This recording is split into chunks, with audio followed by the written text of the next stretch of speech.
27 फरवरी 2025 की इस खास रिपोर्ट में आपका स्वागत है। आज हम देश की 15 बड़ी खबरों के साथ हाजिर हैं, जो आपके ज्ञान को बढ़ाने के साथ साथ राष्ट्रीय घटनाओं पर भी रोशनी डालेंगी। वीडियो शुरू करने से पहले अगर आपको हमारा कंटेंट पसंद आए तो इसे लाइक, शेयर और सब्सक्राइब करना न भूलें।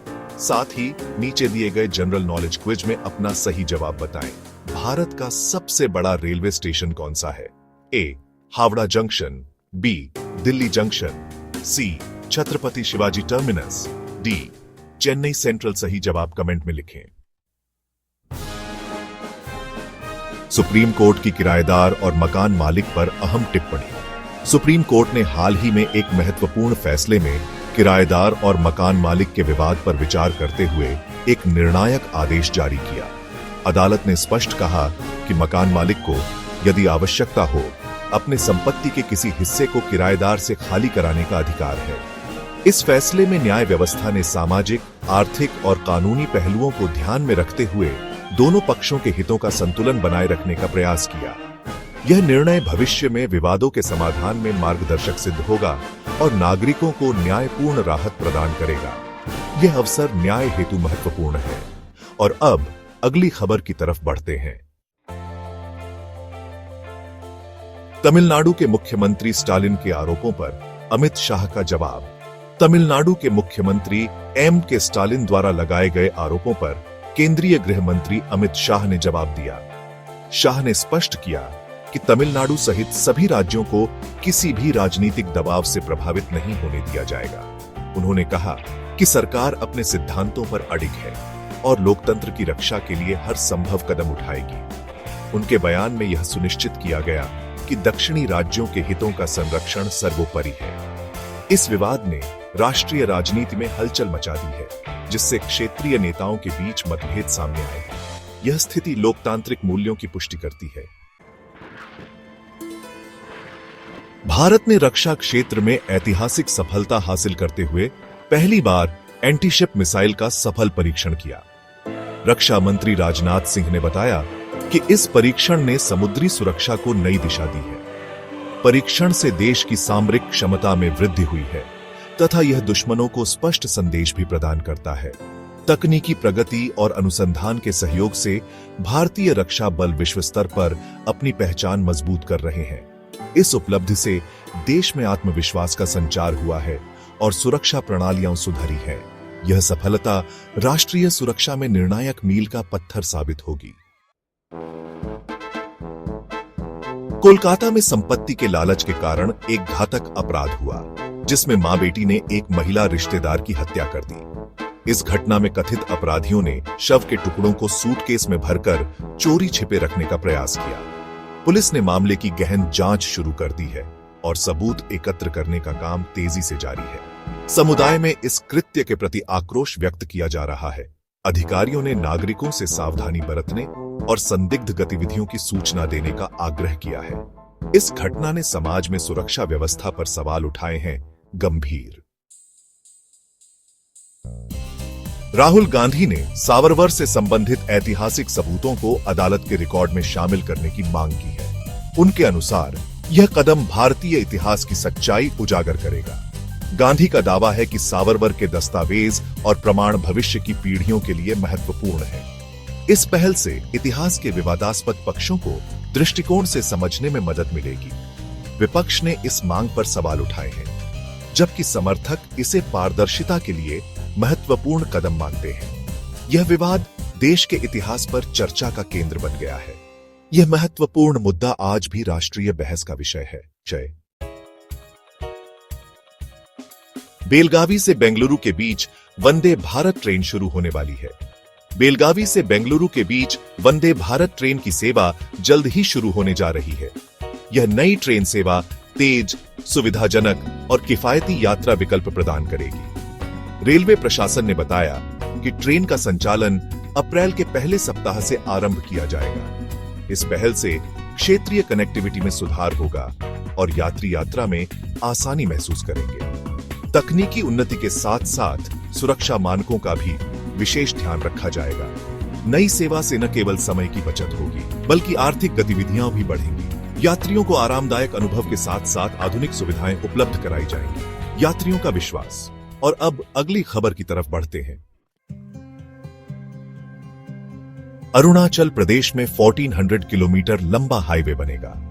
अरुणाचल प्रदेश में चीन के दबाव के बीच 1400 किलोमीटर लंबा हाईवे बनाने की योजना को मंजूरी दे दी गई है। इस हाईवे का निर्माण 12 जिलों से होकर गुजरते हुए सीमा पर सुरक्षा और विकास को बढ़ावा देगा। राज्य सरकार ने परियोजना के तहत बुनियादी ढांचा मजबूत करने के लिए बड़े पैमाने पर निवेश का निर्णय लिया है। नई सड़क से लोगों को बेहतर आवागमन, व्यापार और रोजगार के अवसर मिलेंगे। परियोजना से क्षेत्र की सामाजिक आर्थिक स्थिति में सुधार की उम्मीद है। पर्यावरण मानकों पर ध्यान रखा जाएगा। यह कदम विकास के नए युग की शुरुआत का संकेत है। मोदी सरकार पर अल्पसंख्यक छात्रों की स्कॉलरशिप में कटौती का आरोप। कांग्रेस अध्यक्ष ने मोदी सरकार पर अल्पसंख्यक छात्रों की स्कॉलरशिप में कटौती का आरोप लगाया है। उनका दावा है कि सरकार ने शिक्षा के क्षेत्र में वंचित समुदायों के अधिकारों को नजरअंदाज किया है। केंद्रीय मंत्री किरण रिजिजू ने इन आरोपों का खंडन करते हुए बताया कि स्कॉलरशिप में किसी प्रकार की कटौती नहीं की गई है। इस विवाद ने राष्ट्रीय राजनीति में नए मोर्चे खोल दिए हैं। विपक्ष ने इस मुद्दे को सामाजिक न्याय पर उठा रहा है, जबकि समर्थक सरकार की नीतियों की प्रशंसा कर रहे हैं। यह विषय देश में शिक्षा व्यवस्था की स्थिति पर चर्चा का कारण है। और अब अगली खबर की तरफ बढ़ते हैं। महात्मा गांधी के हत्यारे की तारीफ करने वाली प्रोफेसर बनी डीन। महात्मा गांधी के हत्यारे नाथूराम गोडसे की तारीफ करने वाली एक प्रोफेसर को विश्वविद्यालय में डीन नियुक्त किया गया है। इस निर्णय ने देश भर में काफी विवाद और आलोचना को जन्म दिया है। आलोचकों का कहना है कि ऐसे विचारों को प्रोत्साहित करना इतिहास के सम्मान के खिलाफ है। वहीं कुछ शिक्षाविद इसे अकादमिक स्वतंत्रता का हिस्सा मानते हैं। प्रशासन ने स्पष्ट किया कि नियुक्ति योग्यता और अनुभव के आधार पर की गई है, न कि किसी राजनीतिक एजेंडा के तहत। इस निर्णय ने शैक्षिक समुदाय में चर्चा का माहौल बना दिया है, जिससे विभिन्न मतभेद सामने आए हैं। और अब अगली खबर की तरफ बढ़ते हैं। अदालती मामलों पर 400 करोड़ रुपए खर्च हुए। मोदी सरकार का खुलासा। मोदी सरकार ने संसद में खुलासा किया कि पिछले 10 वर्षों में अदालती मामलों पर कुल 400 करोड़ रुपए खर्च हुए हैं। रिपोर्ट में कानूनी मामलों के संचालन और प्रशासनिक खर्चों का विवरण प्रस्तुत है। सरकार का कहना है कि यह खर्च न्यायिक प्रणाली की सुचारू कार्य प्रणाली के लिए आवश्यक था। आलोचकों का तर्क है कि इस धन का उपयोग अधिक प्रभावी तरीके से किया जा सकता था। प्रशासन ने बताया कि खर्च में वृद्धि का कारण कानूनी प्रक्रियाओं की जटिलता और मामूली मामलों की बढ़ती संख्या है। यह खुलासा कानूनी सुधार की मांग को उजागर करता है पूरी तरह। राजौरी में सेना के वाहन पर आतंकी हमला। जम्मू कश्मीर के राजौरी जिले के सुंदरबनी में सेना के वाहन पर हाल ही में आतंकी हमले की सूचना मिली है। हमलावरों ने बिना चेतावनी के वाहन पर हमला करते हुए विस्फोटक उपकरण फेंके। सुरक्षा बलों ने तत्परता से कार्रवाई करते हुए हमलावरों को पकड़ा और मौके पर 4 गिरफ्तारी की पुष्टि की है। इस घटना ने क्षेत्र में सुरक्षा व्यवस्था पर गंभीर सवाल खड़े कर दिए हैं। प्रशासन ने नागरिकों से सतर्क रहने का आग्रह किया है और आतंकवादी गतिविधियों पर कड़ी नजर रखने का आश्वासन दिया है। यह हमला राष्ट्रीय सुरक्षा के लिए चिंता का विषय बन गया है। और अब अगली खबर की तरफ बढ़ते हैं। महाशिवरात्रि पर महाकुंभ में नागा साधुओं का स्नान। महाशिवरात्रि के अवसर पर महाकुंभ में नागा साधुओं ने पवित्र स्नान किया, जिसने श्रद्धालुओं का ध्यान आकर्षित किया है। साधुओं ने इस धार्मिक अनुष्ठान में भाग लेकर शिव जी की महिमा का गुणगान किया। कार्यक्रम के दौरान भक्तों ने जटिल रस्मों का पालन करते हुए आध्यात्मिक ऊर्जा का अनुभव किया। आयोजकों ने इस आयोजन की भव्यता और सांस्कृतिक महत्व को दर्शाया है। विदेशी मीडिया ने भी इस धार्मिक कार्यक्रम की सराहना की है।